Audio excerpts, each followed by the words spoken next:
Assalamualaikum warahmatullahi wabarakatuh. Apa kabar anak solih dan solihah? Semoga kalian semuanya dalam kondisi sehat walafiat dan selalu dalam lindungan Allah Subhanahu wa Ta'ala.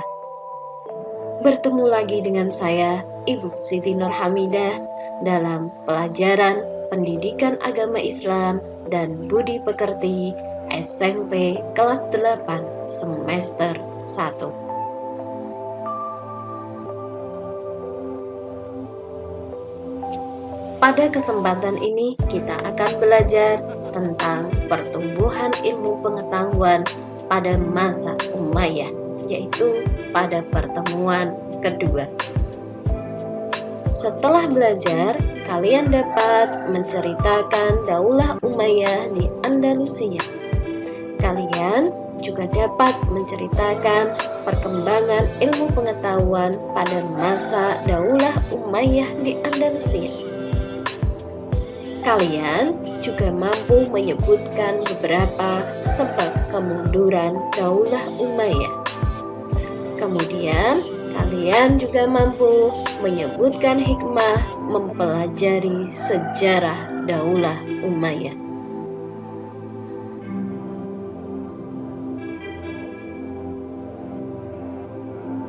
Daulah Umayyah di Andalusia berdiri pada tahun 756 Masehi sampai dengan 1031 Masehi. Kekuasaan Bani Umayyah di Damaskus berakhir pada tahun 750 Masehi. Kekhalifahan pindah ke tangan Bani Abbasiyah. Namun, salah satu penerus Bani Umayyah yang bernama Abdurrahman Ad-Dakhil dapat meloloskan diri pada tahun 755 Masehi.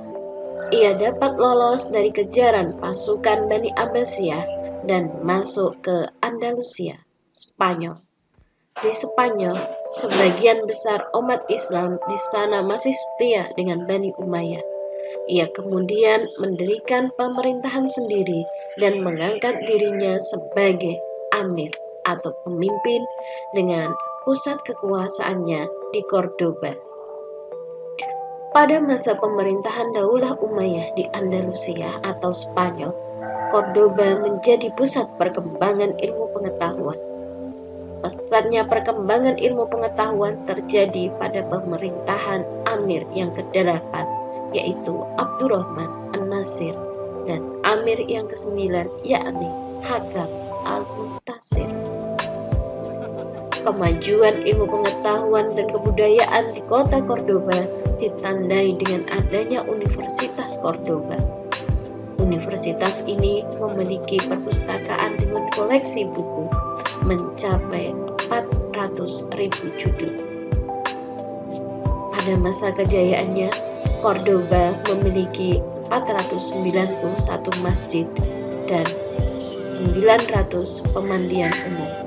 Karena air di kota ini tidak layak minum, pemerintah memiliki inisiatif untuk membangun instalasi air minum dari pegunungan sepanjang 80 km. Tumbuh berkembangnya ilmu pengetahuan di Cordoba membuat berbagai inisiatif dan inovasi dalam rangka membuat kehidupan lebih sejahtera dan nyaman. Didirikannya masjid-masjid yang megah dan indah menunjukkan bahwa saat itu kesadaran untuk meningkatkan ketakwaan dan keimanan juga sangat tinggi.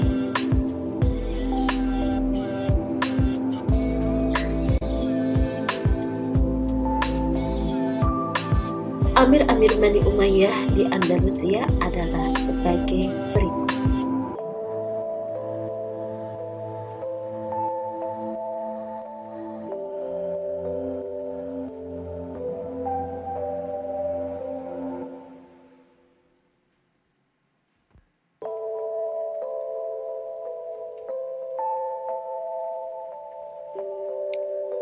Perkembangan ilmu pengetahuan pada masa Umayyah.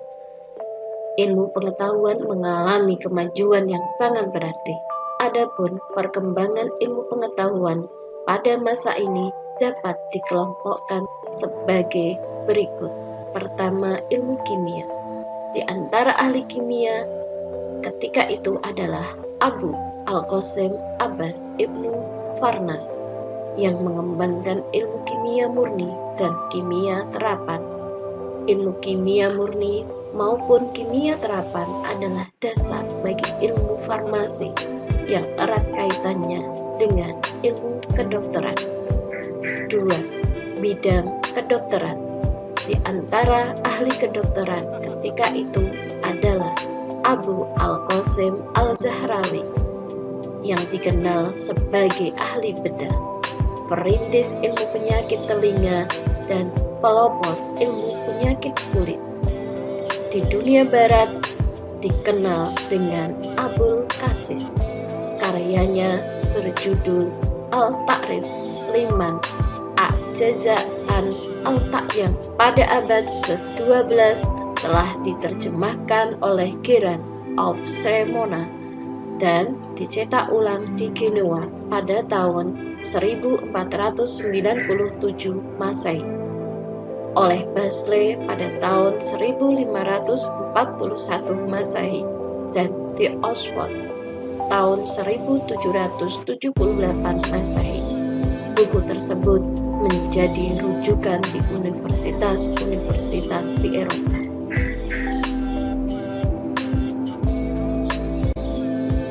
3. Dalam bidang sejarah ada Abu Marwan Abdul Malik bin Habib. Salah satu bukunya berjudul At-Tarikh. Ia meninggal pada tahun 852 Masehi. Abu Bakar Muhammad bin Umar, dikenal dengan Ibnu Qutiyah. Karya bukunya berjudul Tarikh Iftiftah Al-Andalus. Hayyan bin Khalaf bin Hayyan, karyanya Al-Muktabis fi Tarikh Rija Al-Andalus dan Al-Matin. 4. Dalam bidang bahasa dan sastra. Di antara tokoh terkenal bidang sastra ketika itu adalah 1. Ali Al-Qoli, karyanya Al-Amali dan Al-Nawadir, wafat pada tahun 696 Masehi. 2. Abu Bakar Muhammad Ibnu Umar. Di samping terkenal sebagai ahli sejarah, ia adalah seorang ahli bahasa Arab, nahwu, penyair, dan sastrawan. Ia menulis buku dengan judul Al-Af'al dan Fa'alta wa Af'alat. Ia meninggal pada tahun 977 Masehi. 3. Abu Amr Ahmad Ibnu Muhammad Ibnu Abdul Rabbih. Karya prosa diberi nama Al-Aqd Al-Farid. Ia meninggal pada tahun 940 Masehi. 4. Abu Amir Abdullah Ibnu Syuhaib, lahir di Cordova pada tahun 382 Hijriah atau 992 Masehi dan wafat pada tahun 1035 Masehi. Karyanya dalam bentuk prosa adalah Risalah Al-Awabi wa Al-Zawabi, Hos Al-Dak wa Alar Al-Syak, dan Hanu Atar.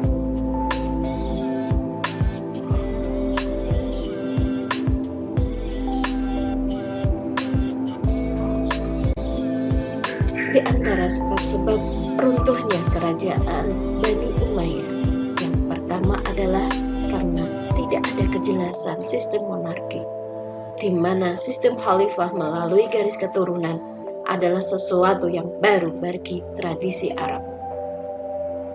2. Sistem sosial yang diskriminatif. Bani Umayyah menerapkan sistem diskriminasi sosial. Kita lihat bahwa banyak pemberontakan yang muncul dari golongan Syiah dan golongan Khawarij. Sebab keruntuhan berikutnya adalah sikap mewah kalangan istana. Lemahnya pemerintahan Daulah Bani Umayyah juga disebabkan oleh sikap hidup mewahnya di lingkungan istana sehingga rakyat banyak yang hidup dalam kesengsaraan atau kemiskinan. 4. Adanya kaum oposisi maupun kaum pemberontak. Golongan Syiah pengikut Ali dan kaum Khawarij merupakan gerakan oposisi utama sejak Daulah Bani Umayyah berdiri.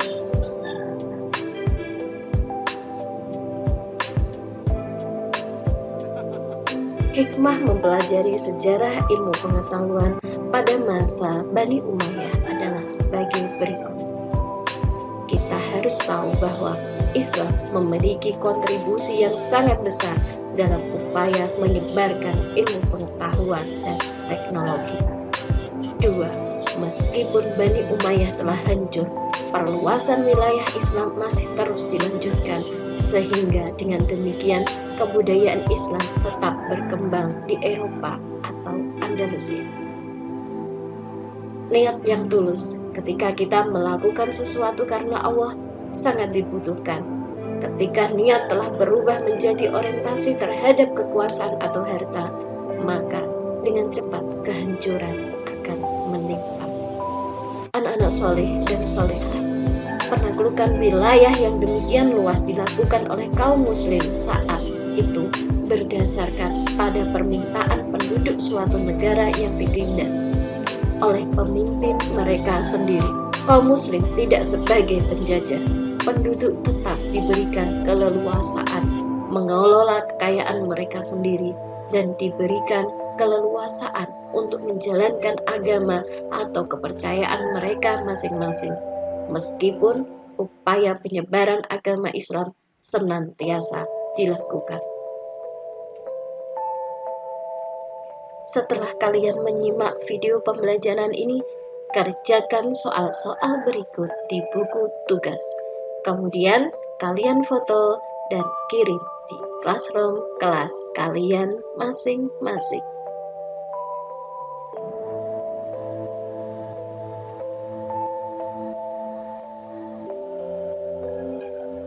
Terima kasih, semoga berkah dan bermanfaat. Wassalamualaikum warahmatullahi wabarakatuh.